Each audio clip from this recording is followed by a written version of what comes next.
On the offensive side of the floor, what style fits best for the Detroit Pistons? What style fits best for Cade Cunningham? We'll talk about that in today's episode of the Locked On Pistons podcast.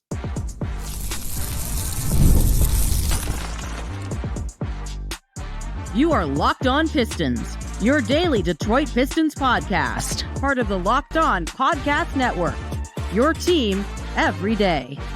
What's the deal? Welcome back to another episode of the Locked On Pistons podcast. Per usual, I'm your host, Koo Cahill. You can find me over on Twitter at Koo Cahill. I want to thank you guys for making Locked On Pistons your first listen of every single day. Free and available on all your podcast platforms. If you haven't already, head to the YouTube channel at Locked On Pistons. Hit that subscribe button or leave us a 5-star review or whatever podcast platform you're listening to this on. That's another great way to support the podcast. And today's episode is brought to you by Game Time. Download the Game Time app, create an account, and use code LOCKEDONNBA for $20 off your first purchase. Terms apply. You'll hear more about Game Time a little bit later. Later on the podcast, we'll talk about an update, or not really an update because we haven't really gotten an official update on Monty Williams, but just my updated opinion on what's going on with Monty at this point. Where do I think things are going? Just give some updates with that. And then also I want to talk about what's the future outlook for Marcus Sasser.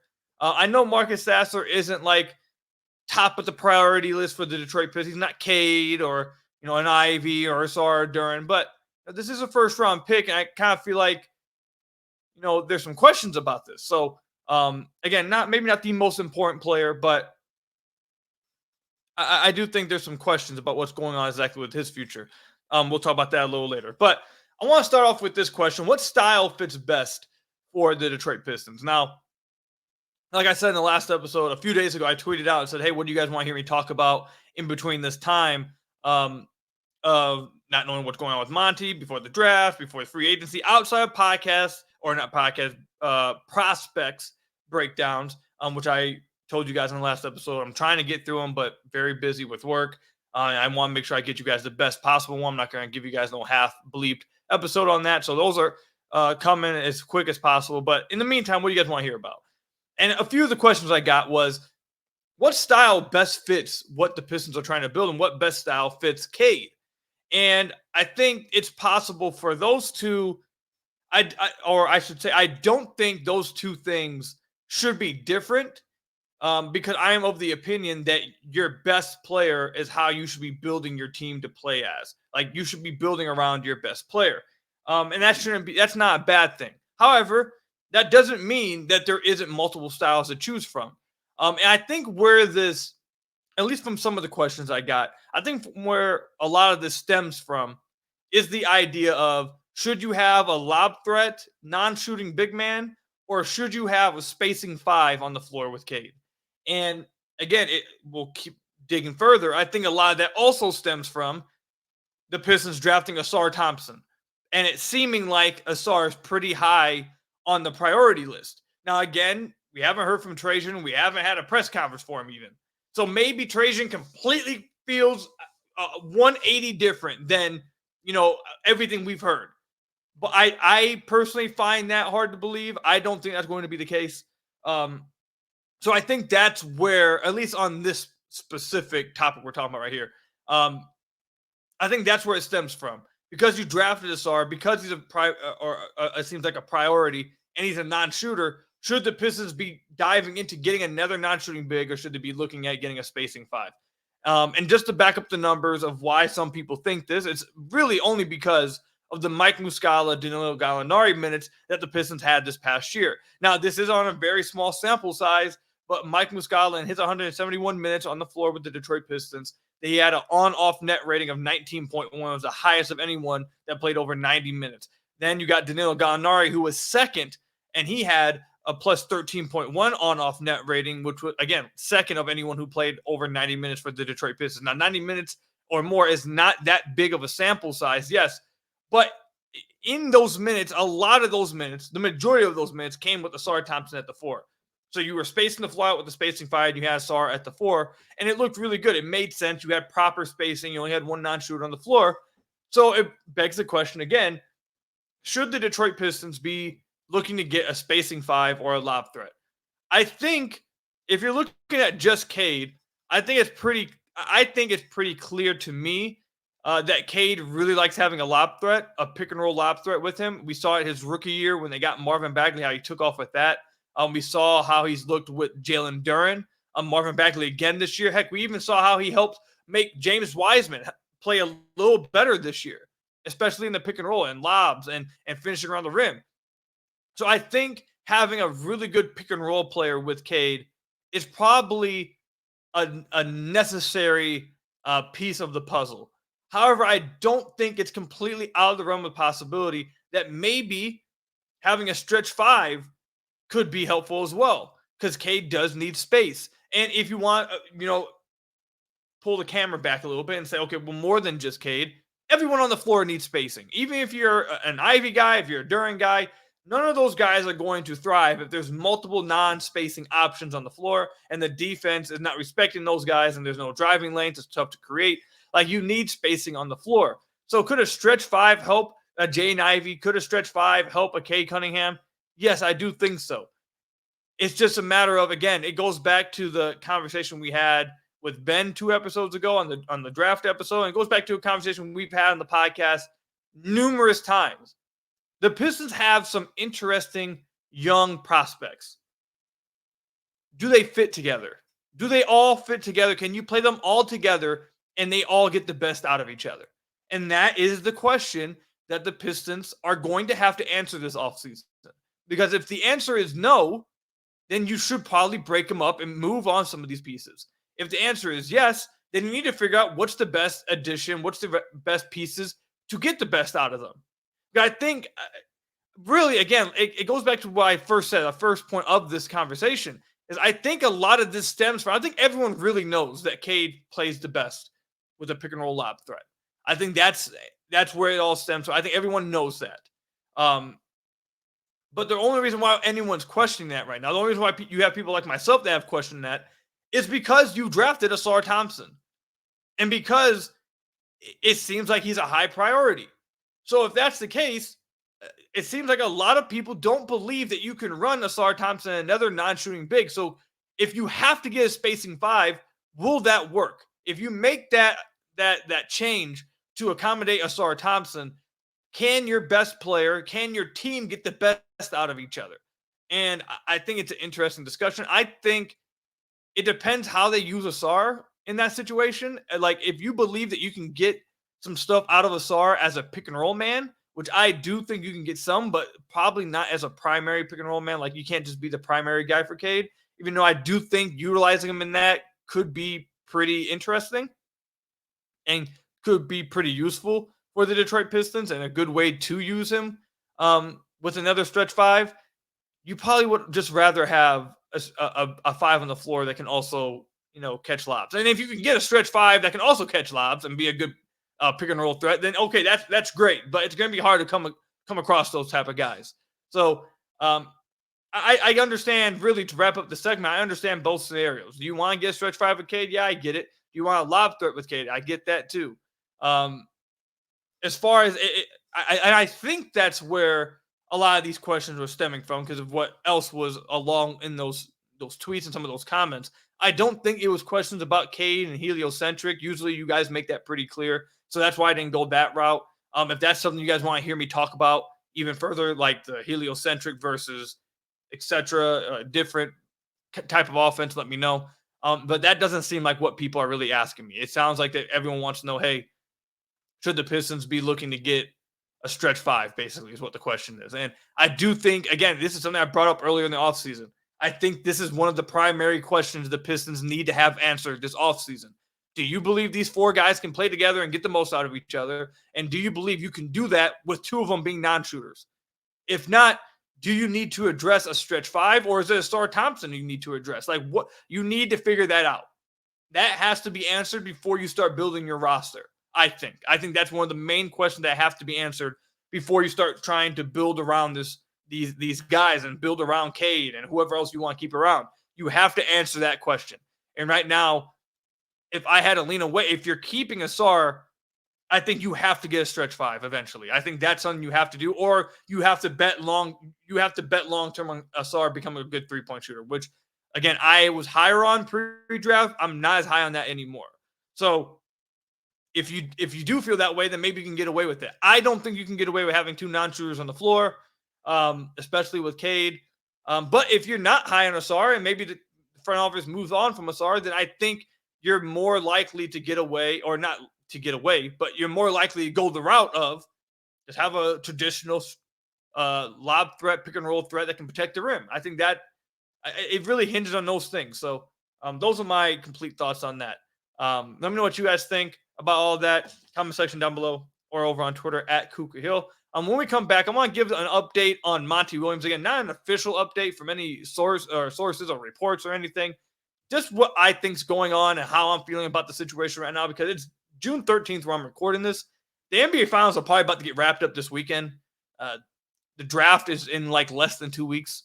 I believe it's just exactly 2 weeks away now, and you still don't have a head coach. And also, I saw today that it has been officially a year since like the last year's press conference with Monty Williams, revealing him as the head coach, or talking to the media. And the Pistons find themselves in this boat again, where they don't have a head coach, and I feel like time's ticking. So we'll talk about that and give my thoughts on it when we come back. Game Time makes getting NBA Finals tickets even faster and easier. Prices on the Game Time app actually go down the closer it gets to the tip-off, and that helps people like me who are procrastinators and wait to the very last second with everything. When I go to buy tickets for any event, I'm always waiting to the very last second. And for anyone else, that oftentimes screwed me, whether that's getting bad ticket prices, whether that's getting bad seats. I end up screwing myself over and over. I know there's a lot of people out there that are like me, that are procrastinators. Well, with Game Time, you are saved. Last minute deals, you can save up to 60% off buying last minute for sports, concerts, comedy, theater events near you. Flash deals save even more with exclusive in-app deals on select seats ahead of the game or event. Save even more when you choose a section and let Game Time choose the seats. You have all-in-one pricing. Toggling this feature shows the total upfront with no surprise fees at checkout. You can see the view of your seat right there in the app, and you also have a lowest price guarantee, or Game Time will credit you 110% of the difference. And you have killer last minute deals all the way up to the very last minute of the event. That's what makes Game Time my favorite place to go to buying any tickets for any event. So download the Game Time app, create an account, and use code LOCKEDONNBA for $20 off your first purchase. Terms apply. Again, create an account and redeem code LOCKEDONNBA for $20 off your first purchase. That's LOCKEDONNBA for $20 off your first purchase. Download Game Time today. Last minute tickets, lowest price, guaranteed with Game Time.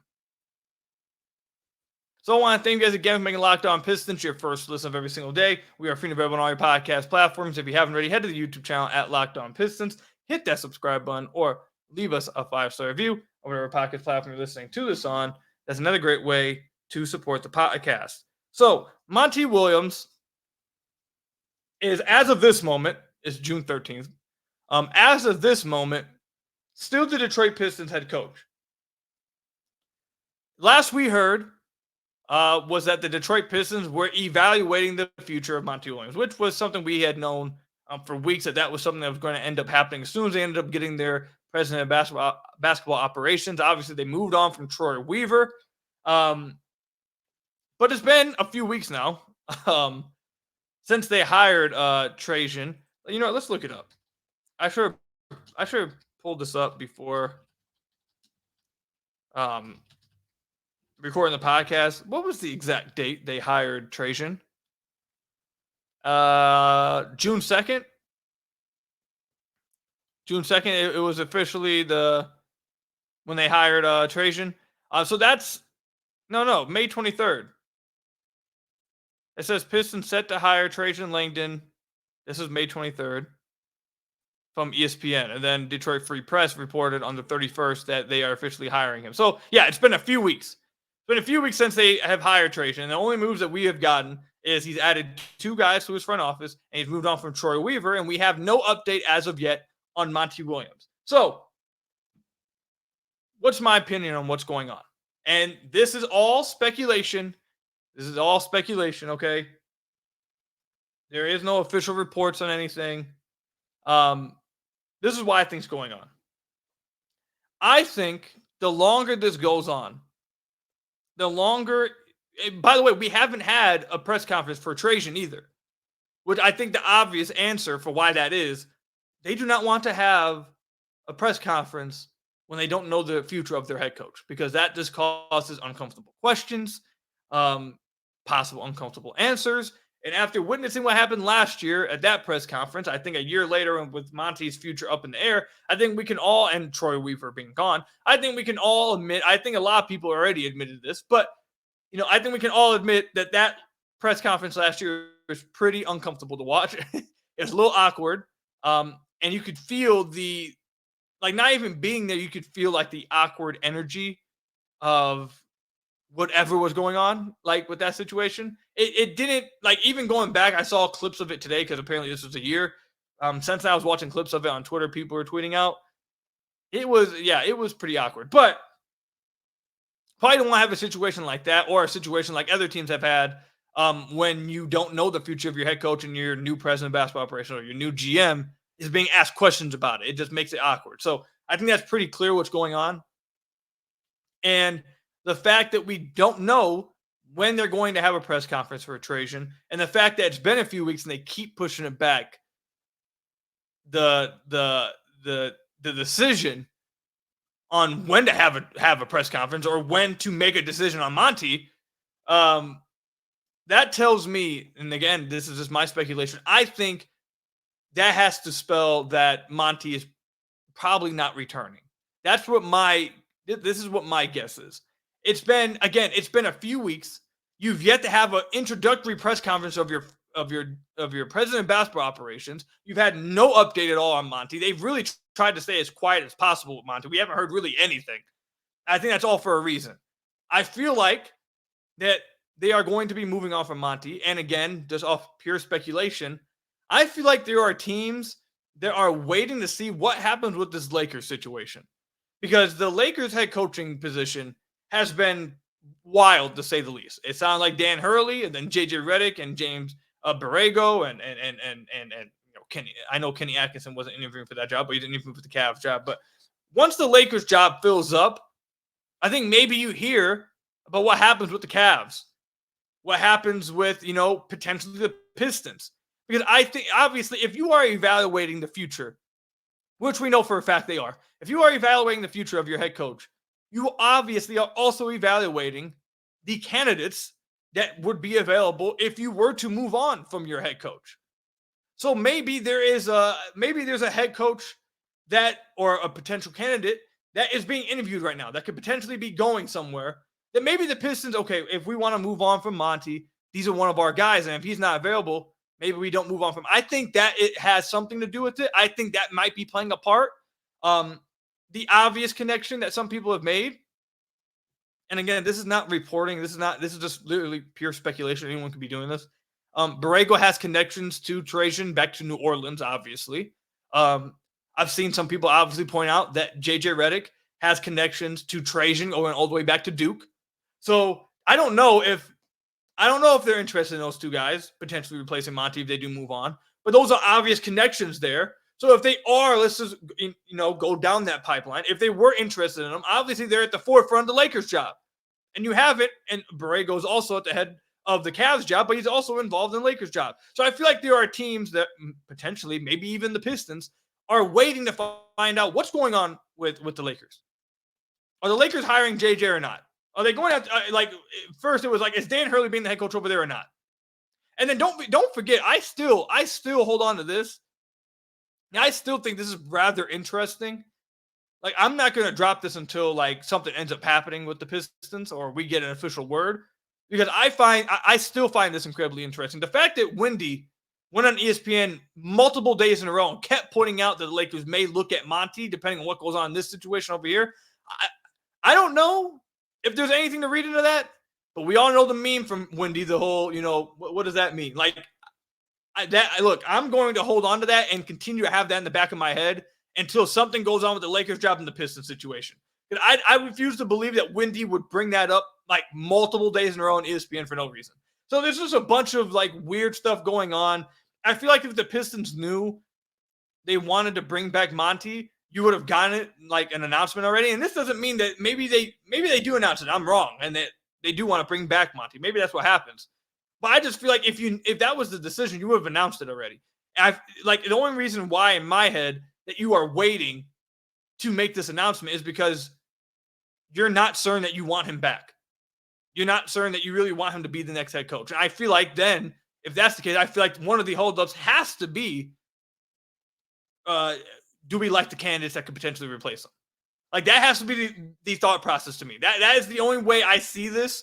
That's the only way I understand why it would be taking you weeks and weeks to decide whether you want to bring back somebody that has like 6 years left on his contract, that's being paid that much. Like, obviously there's question on whether he should be coming back. Obviously there's question on whether he's worth that money. Obviously there's questions on whether he's the future coach. And remember, this is a question that the Pistons need to answer as well.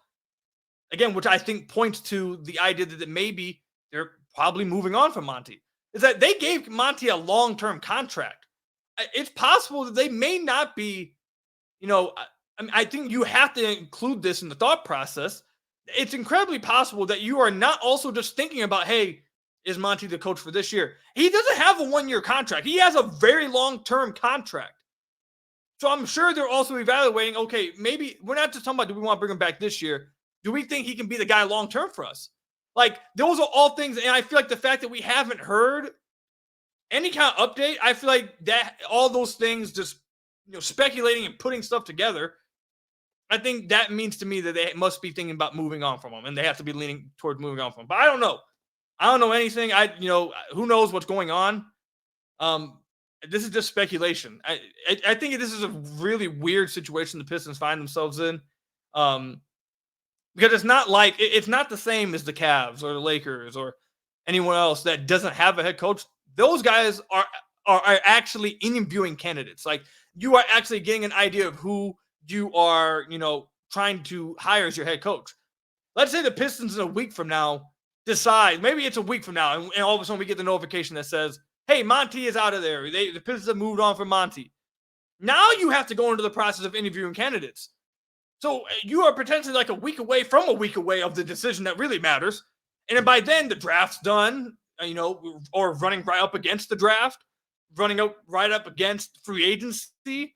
So, like, I don't know, man. I think this is really weird. They need to make it. I think, again, I know when James came on, me and him kind of disagreed a little bit about whether there should be urgency for the Pistons to make a decision. I think there has to be some urgency.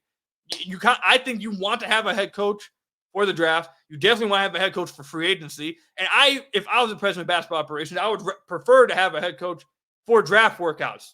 Not because I need him to confirm stuff, but I'd like to have like my guys, here for, a big time decision with the 5th overall pick. So that's just what I'm putting together. That's my speculation. If you wanted to keep Monty, if the Pistons wanted to keep Monty, I feel like they would have decided that already. And they would have said, gave us announcement that he's returning. I feel like the only reason why it's taking this long is because they're trying to decide, again, part of moving on from a coach is getting another one. And I think they might be looking at, the Lakers situation or the Cavs situation, or who is even available. Is there someone better than Monty out there? I think that's what's causing all this to wait up. Outside of that, I don't really know what else could be. Like, what else could be the reason? I don't know. I'm not completely sure. So let me know in the comment section down below. What do you guys think is going on with Monty? Why is it taking so long? What is happening? Do you think he's returning? Do you think he's not returning? Like, let me know in the comment section down below what you guys are thinking. Again, I think we're all playing puzzle piece makers right now. Like, we're all trying to put together the story. We don't know what's going on. We don't know the story. All we have is some random pieces and some speculation and to try to piece the story together. So let me know what story you guys got with this whole situation. Comment section down below or over on Twitter @KukaGo. When we come back, what is the future outlook from Marcus Sasser? We'll talk about that when we come back. PrizePicks is America's #1 fantasy sports app with more than 5 million members. It is the most fun, exciting way to get in on the action while you watch your favorite sports and players. You just pick more or less on 2 or more player stats for a shot to win up to 100 times your cash. With PrizePicks, you can turn $10 into $1,000 in a single game watching your favorite sports this summer. You can make PrizePicks lineups in as little as 60 seconds. You just need to pick more or less on 2 to 6 player stat projections, and you're locked in. And if you're looking for promotions, PrizePicks has got you covered every single week. from lowering select player stat projections on Tuesdays, which increases your chance of getting a win, to getting your free entries fees back if you have a losing lineup on Fridays. PrizePicks is America's #1 fantasy sports app with over 5 million active members. Get in on the daily action with your friends. Become a part of the PrizePicks community today. And for only this month, for June, there's always action on PrizePicks, and this time is the perfect time to try out something new as basketball is winding down. This could be over this week. Make sure to try out esports this month, because every Wednesday and Saturday in June only, if your lineup doesn't win, you'll get your entry fee back. Choose from Counter-Strike 2, Call of Duty, League of Legends, and more. I absolutely love PrizePicks. It's absolutely amazing. I'm telling you guys, definitely should check it out. So download the app today and use code LOCKEDINNBA for a first deposit match up to $100. Again, download the app today. Use code LOCKEDINNBA for a first deposit match up to $100. Pick more. Pick less. It's that easy with PrizePicks. So I want to thank you guys again for being Locked On Pistons, your first listen of every single day. Free and available on your podcast platforms. If you haven't already, hit that subscribe button to the YouTube channel or leave us a 5-star review on whatever podcast platform you're listening to this on. That's another great way to support the podcast. So, Marcus Sasser. Again, Marcus Sasser is not a crazy high priority for the Detroit Pistons, which is why I don't think he's been talked about that much this offseason. But again, he is a first round pick. They did trade up to get him last year. So obviously, and I know that front office is no longer around, but they did use a first round pick on him. What's going on with him? What's his immediate future? And the reason why I ask this question is, a lot of the conversation is, do the Detroit Pistons want to bring back all the young guys? And when you have that discussion, it is about really Asar, Ivy, and Duren. And for a lot of people, it seems like I've seen a lot of fans, I feel like the majority of fans want to bring back. Now, I don't know what the front office wants to do yet. Obviously, like I just said in the last segment, we haven't even heard from Trajan yet. So we don't really know what the front office wants to do. But it seems like from what I've seen, the majority of the fan base wants to bring back all the young guys and just reduce some of their minutes and have them learn from the bench instead of trading them. So if that's the case, you got Cade starting. You are then, I'm assuming, you have to be, acquiring a 2-guard to play next to Cade, whether that be Malik Monk or whoever. I know Malik Monk's one of the popular names going around, but whether that be Malik Monk or whoever, which means then Jaden Ivey is coming off the bench as your 2. And I think just about anyone who watched the Pistons this past year, I don't know how anyone could come away thinking that Ivey should be playing point guard. His position should be as an off guard. He should be a scorer who can play make at times. You'd like to see him improve in that department. But either way, I don't think they want Jaden Ivey being your primary backup point guard, which means you then would be acquiring, I believe, a backup point guard. In that scenario, you now have Cade and a 2-guard in the starting lineup. You have a new backup point guard and Ivy at the 2-guard. So those are the 4 guards. Even if you wanted to run a 3-guard lineup, Quinn Grimes was traded for. You traded Bojan Bogdanovic for Quinn Grimes. I assume that he's going to be back. So I assume he's going to have a position off the bench, whether that be as a 3 or whatever. So if that's the case, where is Marcus Sasser fitting in? I know people like Marcus Sasser, but this is simply people have to understand. I have a lot of people in the comment section and my DMs often say "Koo, why are you saying this? Why are you saying that they have to move from this guy, or they're going to be faced a difficult decision with this guy? You just keep them. Why do you hate them?" This is not about hate or like with Marcus Sasser. This is literally a numbers game. You can't play everybody. If you are moving Ivy to the bench and acquiring a 2-guard, that's 3 of the guards that you're playing. You're probably playing 4 guards. And Marcus Sasser, which everyone talked about all last season while he played, is not a point guard. Everyone talked about how he was misused and asked to run an offense where that's not what he is. He is a scorer. You have him, so he's not going to be the guy playing backup point guard. And I think most people feel the same way about Jaden Ivey, so he's not going to be a backup point guard. So you're going to go get a backup point guard. Where is he playing? Where is he possibly fitting in? And if you are acquiring a backup point guard and Jaden Ivey's your backup 2, and you go get a starting 2, it's not like it's one of those situations where he has a chance to outplay somebody and get into the rotation.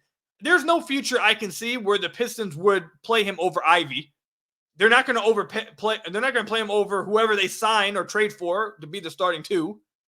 And unless he makes some insane outlier development to where now he's a backup point guard and someone who can run your offense and set the table for everybody, he's not going to take the minutes from the backup point guard. And then also, like I said, you got Quinn Grimes, who figures to be returning. I mean, I'd have to assume if you just traded Bojan, like that was like your key trade asset. And Quinn Grimes is theoretically a 3-and-D guy. I figured you'd be bringing him back. He's a young guy too. Just where does Sasser fit in? I feel like he kind of is just, I don't think people really have talked about it, but I feel like he's kind of the man out right now. Which goes back to, again, the biggest issue I had with the Pistons even trading up and drafting him last year. It was not because of Marcus Sasser himself or the player himself. Marcus Sasser, the player, I thought had a fine rookie year this past year. He was a really damn good shooter out the gate. All catch and shoot opportunities in the 53rd percentile. Guarded catch and shoot, 83rd percentile. For some reason, he shot way worse on open shots, but on guarded ones, 83rd percentile. Really good. Off the dribble jumpers, 71st percentile. Like on all runners, 75th percentile. Like he is a great shooter, already a really good shooter, and probably a pretty good scorer. Okay, like that he has that in his bag. It's not about Sasser himself as an NBA player. The Pistons already had an abundance of guards. And it was clear from then, and still clear to this day, they needed wings. They still need wings.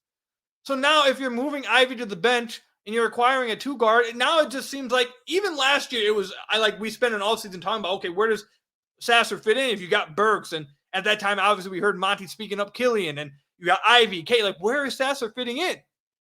Now, we're having the same conversation a year later, except now it looks even more dim about where possibly he could fit in.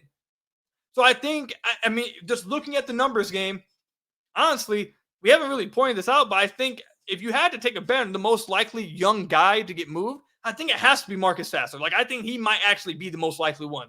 Simply because I don't see where his pathway to minutes possibly is coming from. Like, right now, in any situation, in any direction, whether it's trade Ivy or bench Ivy and bring in someone else, I don't see the pathway for minutes for him. I don't see where the clear pathway is or the real chance he has to compete for minutes either.